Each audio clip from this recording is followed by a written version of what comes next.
Hi, this is Jason from Horrific Nightmares. Welcome back to another edition of About Last Nightmare. Now, this is the segment I do with my very good friend Nick, the Last Shoegazer, where we watch a movie together, but separately, and do a two-part review.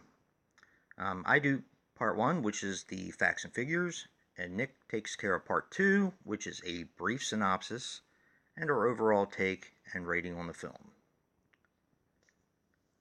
Today, we watched Splatter University.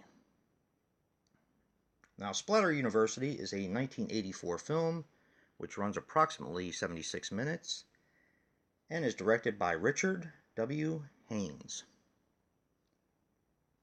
Now, he, of course, was responsible for Alien Space Avenger, Head Games, What Really Frightens You, and the classic Class of Nukem High.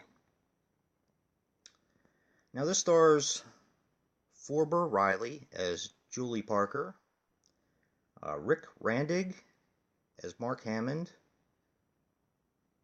and Dick Bid as Father Jansen.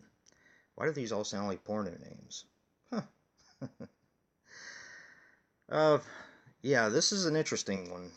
And I saw this years ago, of course, when it came out originally. I've had this Blu-ray and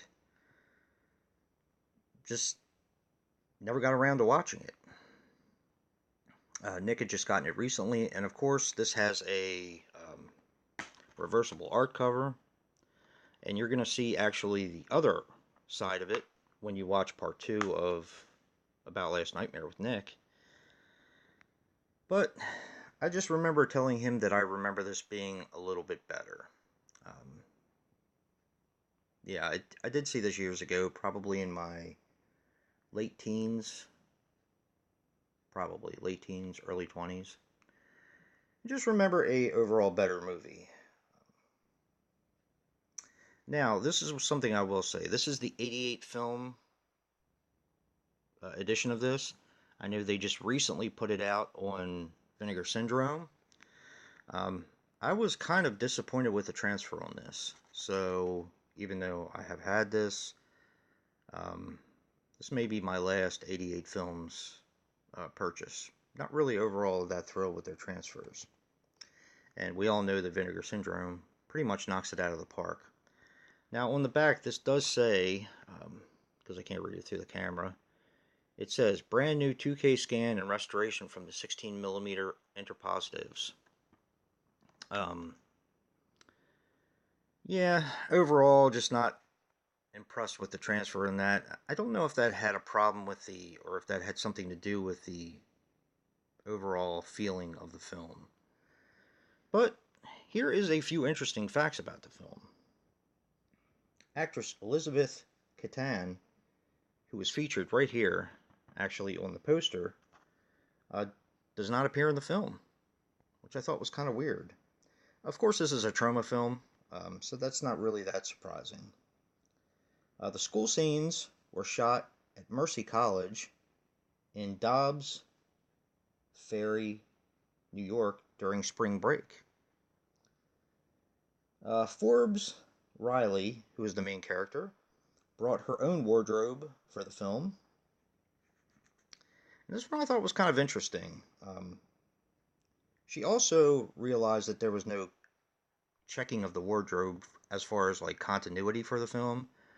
So she made notes on what the actresses were wearing to try to keep things steady, or else the film would have been kind of messy.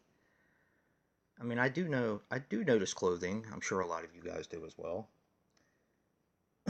Now, the original version of the film was shot in 1981 and was 65 minutes. Additional scenes were filmed in 1982 with the thought of padding out the runtime. So this was actually, I guess, 11 minutes shorter originally. Which, yeah, I mean, I can see that. They definitely wouldn't have released one of these slashers in the movie theaters in the 80s with that kind of runtime. So, but definitely check out Nick. He's going to do our overall take and rating on the film and the synopsis as well. So check out About Last Nightmare Part 2, and you'll get to see the reversible art cover for this. So, and if you like what you see in here, hit that like button and subscribe. And until next time, peace.